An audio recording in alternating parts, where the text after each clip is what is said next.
इस रोती हुई बूढ़ी माँ ने अपने एक नौजवान बेटे को हमारे भारत देश के लिए खो दिया, मगर फिर भी हमारी सरकार ने 21 लाख रुपए का चेक इस अनजान लड़की को दे दिया। जबकि ना तो इस लड़की की शादी सोल्जर से कभी हुई थी और ना ही बेचारे ये बूढ़े माँ बाप ठीक से इस लड़की को जानते थे। दरअसल ये पूरा मामला बिहार का है, जहाँ पर शुभम कुमार अपने परिवार में इकलौते कमाने वाले इंसान थे और सच में इस लड़के के माँ बाप को अपने इस बेटे से इतनी ज्यादा उम्मीद थी, क्योंकि इनका घर पूरी तरह से गरीबी में डूब चुका था। यहाँ तक कि आप इनके घर को थोड़ा अगर ध्यान से देखोगे तो ये एक झोपड़पट्टी के समान दिखाई देगा। अब आप समझ ही सकते हो कि इस घर के सारे लोग अकेले इस लड़के के ऊपर कितना ज्यादा डिपेंडेंट थे। मगर ऐसी गरीबी होने के बाद भी शुभम कुमार ने 2021 में इंडियन एयर फोर्स में फ्लाइट लेफ्टिनेंट की पोस्ट हासिल कर ली, जो कि सच में कोई छोटी मोटी बात नहीं है, क्योंकि ये एक ऑफिसर लेवल की पोस्ट है। जिसके बाद शुभम कुमार का पूरा परिवार, यहाँ तक कि पूरा गाँव बहुत ही ज्यादा खुश था। और जब इस बंदे ने फटाफट से अपनी ट्रेनिंग को पूरा कर लिया तो फाइनली इनकी पोस्टिंग असम में हो गई थी।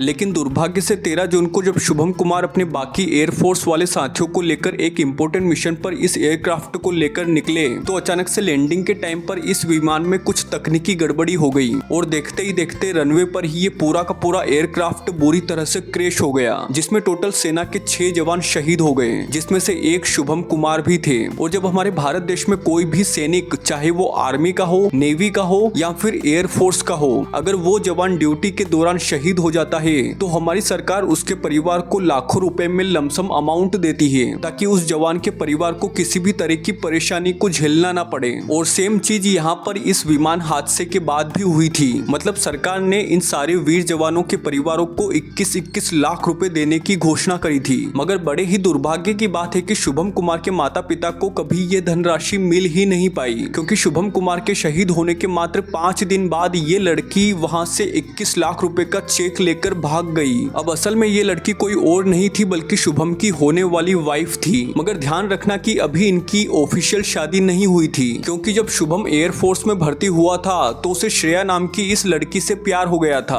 और जब ये बात शुभम के माता पिता को पता चली तो इन बूढ़े माँ बाप ने भी अपने बेटे की पसंद को सपोर्ट किया और इन दोनों की शादी करवाने का फैसला किया था, जिसके लिए नवंबर 2026 की तारीख चुनी गई थी। मगर तभी अचानक से शुभम की दादी का निधन हो गया और मजबूरी में आकर इन दोनों की शादी को पोस्टपोन करना पड़ा, वो भी अगले साल तक के लिए। लेकिन इसी बीच न जाने ऐसा क्या हुआ कि शुभम और श्रेया नाम की इस लड़की ने बिना किसी को बताए चुपके से कोर्ट मैरिज कर ली, जिसके बारे में शुभम के माता पिता को भी खबर नहीं थी। वो तो जब 13 जून के दिन समाचार पत्रों में ये खबर प्रकाशित हुई कि शुभम कुमार शहीद हो चुके हैं, तो ठीक उसी टाइम पर ये लड़की अपने मायके से भागकर सीधा शुभम के घर पर आ गई, जहाँ पर शुभम का अंतिम संस्कार होने वाला था। मगर जैसे ही वायुसेना के जवानों की मदद से इस वीर बहादुर को अंतिम विदाई दे दी गई और सारे लोग अपने घर चले गए, तो श्रेया अपने मायके जाने की बजाय सीधा कलेक्टर ऑफिस पहुंच गई, ताकि वो सबसे पहले अपने पति के 21 लाख रुपए की धनराशि को हासिल कर सके। लेकिन वहीं दूसरी तरफ शुभम के माता पिता का रो रो कर बुरा हाल हो चुका है, क्योंकि पहले तो इस माँ बाप ने अपने इकलौते कमाने वाले नौजवान बेटे को हमारे भारत देश के लिए खो दिया, और अब उसी देश की सरकार से सच में ये माँ बाप पैसे के लिए भीख मांग रहे हैं, ताकि इनके बेटे की शहादत की जो भी धनराशि बनी है वो इस परिवार को मिल जाए और ये अपने आगे के इस बुढ़ापे जीवन को थोड़ा सा आसान बना सके। वैसे आपके हिसाब से ये 21 लाख रुपए की धनराशि कोर्ट मैरिज करने वाली इस नई नवेली दुल्हन को मिलनी चाहिए या फिर इन रोते हुए माँ बाप को हासिल होनी चाहिए? मुझे आपके विचार कमेंट में जरूर बताना।